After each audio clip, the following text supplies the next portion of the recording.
চিরদিন তোমার আকাশ, চিরদিন তোমার আকাশ, তোমার বাতাস আমার প্রাণে। ও আমার প্রাণে বাজায় বাঁশি সোনার বাংলা, আমি তোমায় ভালোবাসি।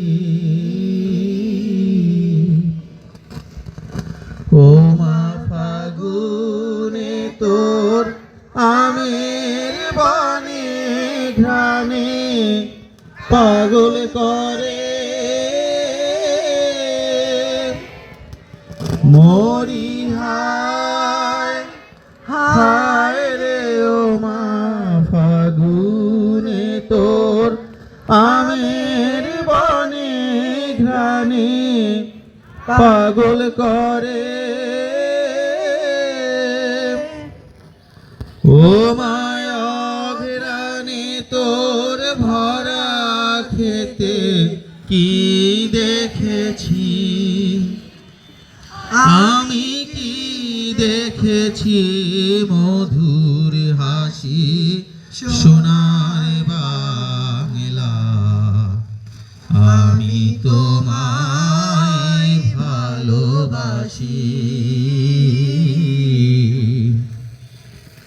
কি শোভা কি ছায়া গো, কি স্নেহ কি মায়া গো, কি আঁচল বিছায়েছো বটের মূলে নদীর কূলে কূলে। মা তোর মুখের বাণী আমার কানে লাগে সুধার মতো, মরি হায় হায় রে। মা তোর মুখের বাণী আমার কানে লাগে সুধার মতো, মা তোর বদন খানি মলিন হলে আমি নয়ন, ও মা আমি নয়ন জলে ভাসি সোনার বাংলা, আমি তোমায় ভালোবাসি। ধন্যবাদ সকল। সহকারী শিক্ষক সঞ্জয় কুমার বিশ্বাস মহোদয়।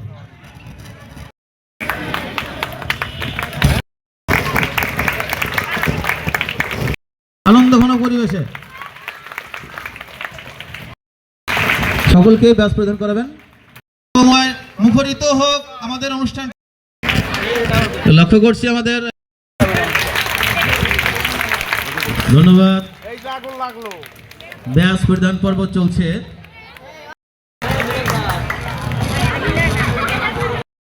ধন্যবাদ। তারপরে আমাদের মিলন স্যার চলে আসছে গুটি গুটি পায়ে। আমাদের সকলেরই সোনার টুকরা ছেলে, যিনি না থাকলে আমাদের কোনো মঞ্চে গরম হয় না, নরম হয় না। সময় আমাদের প্রত্যেকটা কাজ আছেন আমাদের সঞ্জয় স্যার। বিঘ্ন উচ্চ বিদ্যালয় কর্তৃক আয়োজিত বার্ষিক ক্রীড়া ও সাংস্কৃতিক অনুষ্ঠানের দ্বিতীয় পর্ব আজ অনুষ্ঠিত হতে যাচ্ছে। এই পর্বে সম্মানিত প্রধান অতিথি, বিশেষ অতিথিবৃন্দ উপস্থিত আছেন। আমার অত্র বিদ্যালয়ের সুযোগ্য সাবেক ম্যানেজিং কমিটির সদস্যবৃন্দ উপস্থিত আছে। আমার তো এলাকার গণ্যমান্য ব্যক্তিবর্গ, আমার প্রাণ ছাত্রছাত্রী ও সহকর্মী, আসসালামু আলাইকুম। প্রতি বছর নয় দিগনগর উচ্চ বিদ্যালয় সেই ঐতিহ্যবাহী সাংস্কৃতিক অনুষ্ঠান আর অল্প কিছুদিনের মধ্যে শুরু হবে। এই অনুষ্ঠান সর্বাত্মক সহযোগিতা করার জন্য আমি প্রথমে অত্র এলাকার যারা অভিভাবক শ্রেণী আছেন তাদের সর্বাত্মক সহযোগিতা কামনা করছি। সাথে সাথে গতকালকেও আমাদের যে আউটডোর ক্রীড়া প্রতিযোগিতা অনুষ্ঠিত হয়েছে, সেখানেও আমাদের অত্র এলাকার সম্মানিত অভিভাবক সদস্যবৃন্দ, অভিভাবকবৃন্দ সবাই আমাদের সর্বাত্মক সহযোগিতা করে সুশৃঙ্খলভাবে আমাদের এই আউটডোর খেলা উপভোগ করার এবং অনুষ্ঠিত করার সর্বাত্মক সহযোগিতা করেছে। আর তাদের সর্বাত্মক সহযোগিতায় আমরা যে বার্ষিক ক্রীড়া প্রতিযোগিতা আমরা সুসম্পন্নভাবে সম্পন্ন করতে পারছি। গতকালকের নয়, আমিও আজও আমাদের অত্র এলাকার গণ্যমান্য ব্যক্তিবর্গ সবার কাছে আমার এই অনুষ্ঠানটা যাতে সুন্দর সুশৃঙ্খলভাবে উপভোগ করতে পারে এবং সমাপ্ত করতে পারে এই আহ্বান করতেছি। যারা আজকের এই অনুষ্ঠানে পার্টিসিপেট করবে তাদের প্রতি দৃষ্টি আকর্ষণ করতেছি, তোমরা সর্বাত্মকভাবে প্রস্তুতি নিয়ে অনুষ্ঠানকে যাতে সর্বাত্মকভাবে সাফল্য করা যায় সেই চেষ্টা করবা। আর বিশেষ করে আমার যে স্কুলের ছাত্রছাত্রীদের অনুরোধ করতেছি যে বাইরে থেকে এখনও আসে নাই, কিছুক্ষণ পরে অনেক অতিথি আসবে, বড় ভাইরা আসবে তাদেরকে বসার জন্য, তোমাদের আসন ছেড়ে দিয়ে তাদেরকে বসার জন্য এবং তাদের সাথে যাতে সুন্দর আচরণ করো, যাতে তারা মুগ্ধ হয় যে দিগনগর উচ্চ বিদ্যালয়ের শিক্ষার্থীরা আমরা গিয়েছিলাম, প্রাক্তন ছাত্র আসবে তাদের সাথে, যাতে তারা যে বাংলায় বলতে পারে যে আমাদের উচ্চ বিদ্যালয়ে যে বর্তমানে শিক্ষার্থীরা আছে তারা আমাদের সাথে সুন্দরভাবে মনোরমত্বকর ব্যবহার করছে, যাতে তারা সন্তুষ্ট হয়। পরিশেষে আজকের এই বার্ষিক ক্রীড়া ও সাংস্কৃতিক পর্ব অর্থাৎ দ্বিতীয় পর্বের শুভ উদ্বোধন ঘোষণা করে আমি শেষ করছি। আল্লাহ হাফেজ।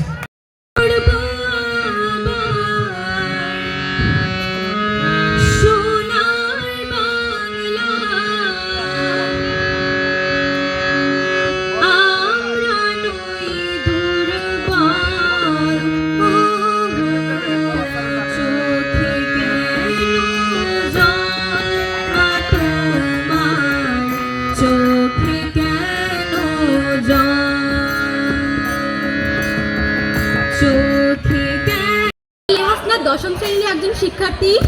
আমি আল কোরআনের 93তম সূরা সূরা আদ-দুহা তিলাওয়াত করব। আউযু বিল্লাহি মিনাশ শাইতানির রাজীম। বিসমিল্লাহির রহমানির রহিম। ওয়াদ-দুহা ওয়াল-লাইলি ইযা সাজা ما ودعك ربك وما قلى وللآخرة خير لك من الأولى ولسوف يعطيك ربك فترضى ألم يزدك يتيما فآوى ووجدك ضالا فهدى ووجدك عائلا فأغنى فأما اليتيم فلا تقهر وأما السائل فلا تنهر وأما بنعمة ربك فحدث صدق الله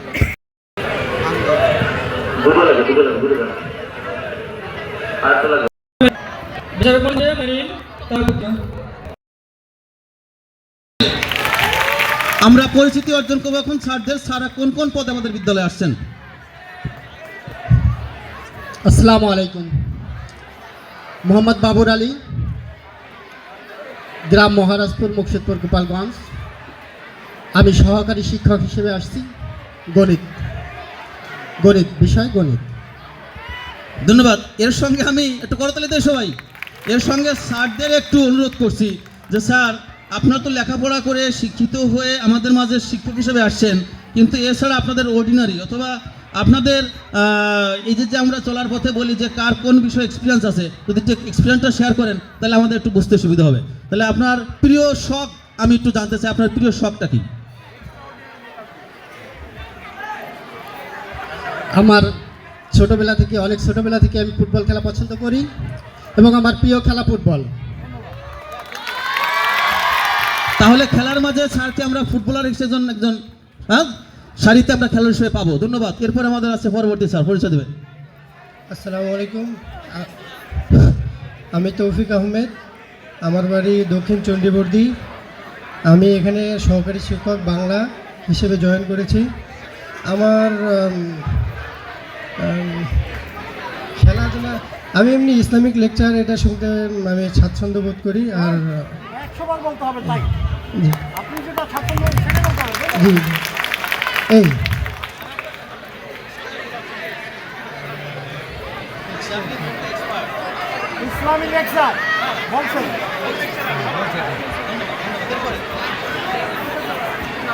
আসসালামু আলাইকুম, আমি তুষার মণ্ডল, সহকারী শিক্ষক জীববিজ্ঞান। আমার দেশের বাড়ি গোপালগঞ্জ, মুকশেদপুর এবং আমার গ্রামের নাম হচ্ছে নলডাঙ্গা। আর আমার শখ বলতে আমি পড়ালেখার পাশাপাশি খেলাধুলা অনেক পছন্দ করি। তার মধ্যে আমার প্রিয় খেলা হচ্ছে ক্রিকেট। নমস্কার, আমি মিতালি কীর্তনিয়া, সহকারী শিক্ষক সমাজবিজ্ঞান। আমার বাড়ি হচ্ছে জলিরপাড়। আর আমার পছন্দ হচ্ছে গান। এটুকু চেয়েছিলাম ভাই, বুঝছেন, পেয়ে গেলাম। আমরা এক্সপার্টদের পাইছি সব ফুটবলার এবং ক্রিকেটার, আর আমরা মঞ্চ কাঁপানোর জন্য পাইছি একজন গায়িকা। তাহলে গান না শুনে তো তাকে ছাড়ছি না। দর্শক বৃন্দ, হয়ে যাবে এখন আমাদের মিতালি কীর্তনিয়ার কণ্ঠে একটা গান। না পরে না, এখনই। হ্যাঁ, একটু পরে আসবেন, একটু পরে আসবেন, একটু পরে, একটু সময় যাচ্ছে, একটু প্রিপারেশন নিয়ে আসবে। ধন্যবাদ, আমরা পরবর্তী ডেকে নিব। ওকে, ধন্যবাদ। প্রধান শিক্ষক মহোদয়, আপনাদের অনুরোধ করছি স্যার, আপনি মঞ্চে উপবিষ্ট হবেন। ইভেন্ট এখনকার মতে শুরু। আমি সঙ্গীত পরিবেশ। আমার মনের কথা যায় শুধু তোমার কাছে, তুমি কোথায় আসো, আমার কাছে আসো। কালকে রাইতে কত পড়েছে, আজকে দেখো সবাই আমার দেখবা লাগছে। আজকে কত তুমি আমার কাছে আসো। তোমার কি হয়েছে? কালকে আমাদের বার্ষিক গেছে, বিবাহ বার্ষিক। আমার একটু যাইতে দেরি হয়েছিল। পরে দেখেন বউ আমার কি করছে, বউ সাথে তর্ক করছে না।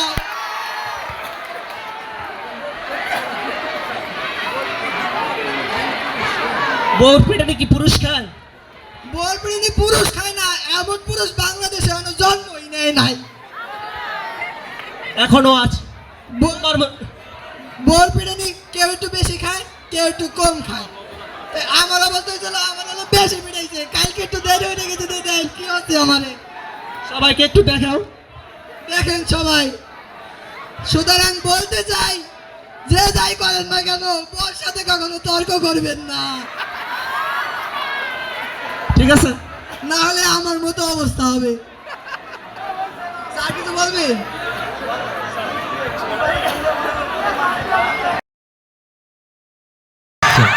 গোপী গায়েন আসছে, আর সঙ্গে আসছে জ্যোতির্ময় বাঘা গায়েন, আসবে, অপেক্ষায় আছে। ওরে গোপী গায়েন, গোপী গায়েন, কি অবস্থা গোপী ভাই? হ্যাঁ, তোমার কোনো ব্যাখ্যা নাই? কি অবস্থা গোপী ভাই? হ্যালো হ্যালো, সর্বনাশ সর্বনাশ, ও সর্বনাশ। কি হচ্ছে? একটু একটু কেন, একটু একটু কেন? অনুষ্ঠানের আগে আবার একটু পার না করলে হয় না, নেশা ফেশা না করলে জানি না। সর্বনাশ সর্বনাশ, নেশা না করলে বলে হয় না, নেশা না করলে বলে হয় না। আমি ঢেলে দিচ্ছি, একটু ঢেলে দিচ্ছি, ঢেলে দিচ্ছি। আমার সেই বাঘা বাইন কই, বাঘার কি আগা চড়ছে নাকি? বাঘা, ও বাঘা, বাঘা তুমি আছো? এই নাও বাঘা তোমার। ইফ যদি ইস হয় বাট কিন্তু হোয়াট, ইফ যদি ইস হয় বাট কিন্তু হোয়াট। লক মানে তালা, কি মানে চাবি। কার কাছে কি চাবি? চাইয়া কি তুই গাড়া খাবি? বরং সেইখানটা দুই কাপ খা। তাহলে তোমার ওখান থেকে দাও। নাও তাহলে এখান থেকে খাও, অন্য কিছু চাইও না, চাইতে গেলে বিপদ হবে। আর যাদের যাদের এই নেশা আছে তাদেরকে এক কাপ দাও, তারাও মাতাল হয়ে আমাদের সাথে নাচুক। এখানে আমাদের মাতালের সাথে যদি মিতালি কর্মকার থাকতো তাহলে আসরটা কি জমা দেয় না জানতো। সে যদি নাও আসতে পারে, তার তো ছোট বোন ছিল, তারাও তো পাঠাতে পারে। এ আসে, যদি না আসতে পারে তাহলে আসে, বুঝলি বাগা? এই মদ না, মদের একটা ধর্ম আছে। এই মদ শুধু বাঙালিদের নেশা করে, ইংরেজদের নেশা হয় না। কিভাবে দাদা, এটা কিভাবে ভাইয়া বলতে হইবে দাদা? বাঙালিগো মদ খাইয়ে আমি ইংরেজি কইতে দেখছি, কিন্তু কোন ইংরেজ মদ খাইয়ে পর্যন্ত বাংলা বলে না। ঠিক আছে দাদু, ঠিক আছে, যে তাই তো মদ তুমি খাইয়া- এই বর্ধভর বেলা এই যে মদ নিয়ে মেলা আসছো কেন? এই মদ নিয়ে মেলা হোর মনে তাই কর্মুখী সংসারে বহুত ঝামেলা। এটা তো বরাবরই হয়, গতবার পেনশনের টাকা কটা পাওয়ার পর বউ গেছে নিয়ে, এখন হয়ে গেছি বুড়া, পোলাইও পাল্টায় না, আমার এও পাল্টায় না, বউও পাল্টায় না। সেদিন গেছি বাড়ি, বউরে জিগাইলাম ফোনে টাকা দেওয়া লাগবে নি, কয় না আমার রবি অফার দিছে। মুই তো যাইয়া মগো বাড়ি রবির বউরে অফার দিছি, রবির বউ আবার এই কথা মোর বউদের কইয়া দিছে। এখন তো সংসারে আউল লেগে গেছে, মুই তো আগে বুঝি নাই যে রবি সিমে অফার দিছে মোর বউরে, মুই তো ভাবছি মগো বাড়ির ধারে রবি অফার দিছে। এখন তো সংসারে ঝামেলা লাগিয়ে গেছে। তারপর বুঝছো গেছি মাইয়ের ধারে ঝগড়াঝাড়ি থামাইয়া, এ মনুষ মরে এক গেলাস জল আইনা দে, কয় মুই পারমু না। মুই কইছি তোরে জন্ম দেওয়াটাই তো ভুল হয়েছে। কয় মুই কি তোমার পাও ধরছিলাম জন্ম দেওয়ার জন্যে? কি কমু দুঃখের কথা, দুঃখে বাঁচি না। গেছি বড় ভাই ধারে, বড় ভাই হে কয় তোর ভাবিরে দেখছ? মুই কইছি দেখছিলাম তো গোসল করার সময়, ভাবি তোমারে ভাইয়া তোমারে আচ্ছা মতো গাড়াইছে, কিন্তু বাইরে কেটা বুঝাবে, গোসল তো মুই করছিলাম, ভাবি তো গামছা দিতাইছিল, সে তো মনে করছে ভাবিরে মুই গোসল করার সময় দেখছি। বড় ভাইরে কেটা বুঝাবে, দুঃখ দুঃখ দুঃখ। এরপর সওয়াল রেজি গেছি, এ তুই কই যাস? কয় মোর পরীক্ষার রেজাল্ট দেবে, মুই পরীক্ষার রেজাল্ট আনতে যাই। আরে কইছি তোর পরীক্ষার রেজাল্ট যদি ভালো হয় তো ভালো, যদি ভালো না হয় মুই যে তোর বাপ এ তুই ভুলে যাইস। ভালো কাম। বিকালে জিগাইছি বাবু তোর রেজাল্ট কি? কয় ভাই আপনি জানি কেডা, আপনি তো ভুলে গেছি। তখন আমি বুঝে লাইছি মোর বলা রেজাল্ট কি হয়েছে। নেশায় ধরছে, নেশায় ধরছে, আর টিক মারো, আর টিক মারো। দাও একটু ঢাইলা দাও, তুইও খাবাই, তুইও খাবি, দুইজনে খাবাই। আরো যারা আছে ওই মিতালি কর্মকারে দে, খাইয়ে একটু মাতালো নাচো দে, ওই বিধান স্যার আছে দে, আর একটু নেশা আছে টাক টাক করার মাঝে মধ্যে। কি নেশা হরবা এবার আউতো কাকে? এখন এই যে মুই যে সমস্যার কথাগুলো তোমার দ্বারা কইলাম, তোমার কি কোনো নেশা টেশা হয়েছে? আপনি এতক্ষণ যা কইছেন খালি মনোযোগ দিয়ে শুনি নাই, আর সব কিছু হচ্ছে। কি কব দাদা, দুঃখের কথা, এই নেশায় কি জানি কইছো তুমি? নেশায় তোমার আর বাবু এই নেশা না, এই যে নেশা, এই যে চরিত্র নেশায় ব্যাপার ভুলে গেছি। এখন গান সংসারে যে অশান্তি, এর জন্য কি তোমার কোনো আছে, অপশন আছে? সব সংসারের অশান্তি এই যে এই হারিন্দাটা নিয়ে তুমি একটা গান গাও, দর্শকদের উপহার দাও। এই গানটা গাইতে হইবে, আর তোমার সংসারের দৃষ্টিভঙ্গি পাল্টানোর জন্য তোমাকে একজোড়া চশমা পরতে হইবে। কোনো ওষুধে কাম হইবে না, ওষুধে কাম হইবে না। তুমি এই চশমাটা পরে তোমার দৃষ্টিভঙ্গি পাল্টাও, তোমার সংসার এমনি পাল্টাই যাবে। এই জন্য আরে কি জাদুর চশমা রে, আসলেই তো দৃষ্টিভঙ্গি পাল্টাই গেছে। মিতাডি ম্যাডাম রে দেখায় চকচকা, আর বুইনে দেখায় ঝকঝকার, পাশে যে হারে দেখায় দি ফকফকা। মোর বউ রে জানি এইবার কিরম দেখাবে, সংসারের ঝামেলা এইবার আর থাকবে না। বুঝছো বাঘা ভাই, অনুষ্ঠানে তো আইছো, নিমন্ত্রণ তো পাইছো, এখন জনগণ যদি খালি ডাইলগই শোনে মগে পিড়া বানা, তুমি কি গান গাবা, এটা বাজাবা? এটা বাজাও আর মুই গান গাই, ঠিক আছে?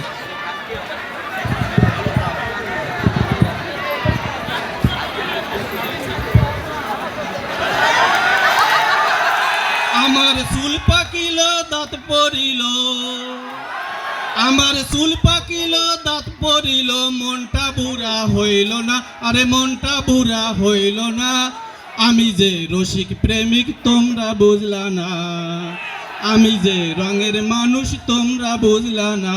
আমার চুল পাকিল দাঁত পড়িল, আমার চুল পাকিল দাঁত পড়িল, মনটা বুড়া হইল না, মনটা বুড়া হইল না।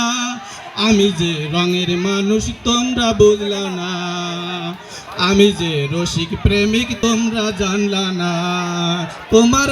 তোমার কথা মনে করি সকাল দুপুর সারা রাতি গো, আমি মানুষটা তো ছিলাম খাঁটি, আমি মানুষটা তো ছিলাম খাঁটি, তোমরা আমায় চিনলা না, কেন আমায় বুঝলা না, আমি যে রঙের মানুষ তোমরা চিনলা না, আমি যে রসিক প্রেমিক তোমরা জানলা না, চামড়া আমার হইল ডিলা, ঘুরি আমি লাঠি নিয়া গো,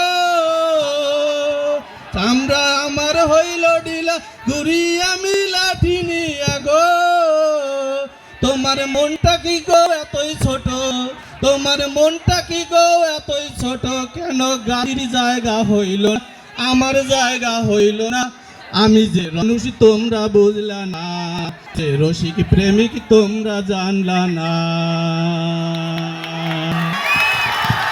ধন্যবাদ সকল দর্শককে এবং সকল দর্শকের প্রতি অনুরোধ রাখবো যে পরিবারের বিখ্যাত শিল্পী আমাদের ঢাকা থেকে আগত বিবিসি মানে বহারউদ্দিন বাসের চাকলাদার। এবার মঞ্চে ডেকে নিচ্ছি বহারউদ্দিন বাসের চাকলাদারকে। কোথায় বাসের চাকলাদার?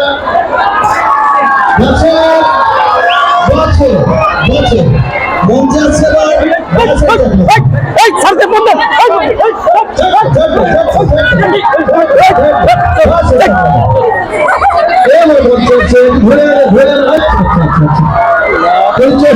বছর চাকলা করে শুরু করো।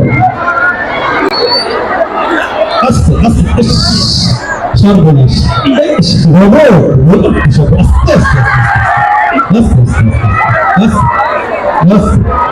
আস্তে আস্তে ঠিক আছে ঠিক আছে আচ্ছা আচ্ছা আচ্ছা আচ্ছা আচ্ছা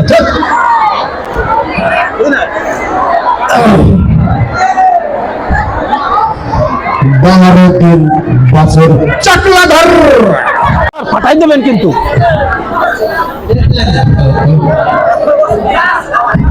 প্রথমেই আমি শুরু করতে আসি এই ধরনের এই জীবনের একটা গল্প দিয়ে। ফাটাই দেবেন কিন্তু স্যার, ফাটাই দেবেন। আচ্ছা ফাটাইয়া যেতে আসি তো প্রথমেই আমার জীবনে প্রথম যে মেয়েটা বুঝলেন, প্রথম মেয়েটার যে বিশ্বাস তাকে করছিলাম, বিশ্বাস করার পরে ওই বিশ্বাসের উপরে তর্ক করছিলাম, তর্ক কইরা সে এখন দশ কোটি বিশ্বাসে মিলে বস্তু তর্কে বহুদূর, তাকে বিশ্বাস কইরা তর্ক করছিলাম, সে দূরে চলে গেছে 10 কোটি। এবার আসেন দ্বিতীয় ঘটনায়, দ্বিতীয় আরেকটা মেয়েকে ওরকম পছন্দ করলাম, পছন্দ করার পরে কি হয়েছে জানেন? সে আছে তাকে ওই একটা শিক্ষা আমার ভিতরে রয়ে গেছে, তর্ক করলে বিশ্বাস ভেঙে যাবে, চলে যাবে। আমি কি করলাম? বিশ্বাস কমাই দিলাম, তর্ক কমাই দিলাম, মানে বিশ্বাস এক ধরনের তার উপর করছি কিন্তু তর্ক করি না। তারপরে সেটিং লিস্টে কয়েকদিন পর খোঁজ নিয়ে দেখি আমি তার 7 নম্বর বয়ফ্রেন্ড। আমার বিশ্বাসের উপরটা তর্ক, বিশ্বাসের উপরটা বিশ্বাস উঠে গেছে, তর্কের উপরটাও বিশ্বাস উঠে গেছে, বাকি থাকে কি? এখন যে 3 নম্বর মেয়েটারে যে পছন্দ করলাম, করার পরে তারপরে এখন বিশ্বাস যথেষ্ট বিশ্বাস করি, মোটামুটি তর্কও করি না। আমি আর রিস্ক নেই নাই, এখন সে আমার বউ যায় না, এখন নির্ধারিত শিল্পীর অনুপস্থিতিতে আমার আগমন ঘটছে। আমি বিভিন্ন ইন্টারন্যাশনাল শিল্পী, আমার বিভিন্ন দেশে আমার প্রোগ্রাম থাকে। এই যে কিছুদিন আগে এশিয়া মহাদেশে অবস্থিত বাংলাদেশের পাশের রাষ্ট্র নোয়াখালী থেকে আমি এই প্রোগ্রাম করে আসছি। স্যার আপনি কিন্তু গান গাইতেছেন? গান গাইতেছি। আচ্ছা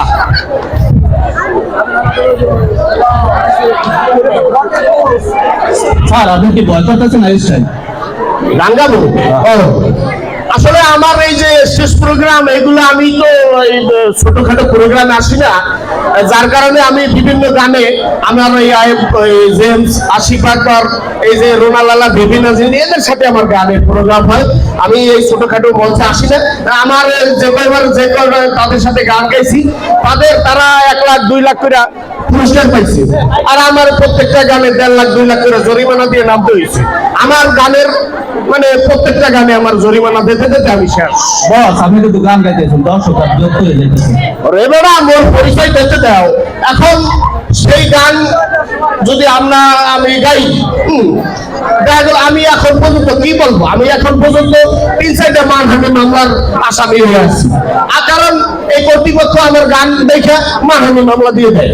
মানহানি মামলা দেওয়ার সাথে সাথেই আমি ওই মামলা নিয়ে ঘুরি। আর আবার এখন কত আমি মেলায় মেলায় গান গাই। যেমন আমি মেলা থেকে তাল পাতার এক বাসি, ভালোবাসি তোমাকে। অনেক সাধনার পরে আমি পেলাম তোমার মন, তোকে দিলাম সালাম, হাজার সালাম। সকল শহীদ স্মরণে আমার হৃদয় পিঞ্জিরার পোষা পাখি রে, আমার কান্দায়া পাখি সুখী। গল্প আছে বাকি অল্প অল্প করে জীবনের গল্প। কি গান গাই? চলে চালাই যায়। আমি আর গানের রিস্ক নিতে চাই না, জরিমানা দিতে আমি ভুতুর। এখন দ্বিতীয় যে গানটা গাবো মিনিমাম 1.5 লাখ টাকা জরিমানা হয়ে যাবে, আমি এর আগে নেমে বলি। দর্শক ভালো থাকবে। তাড়াতাড়ি লম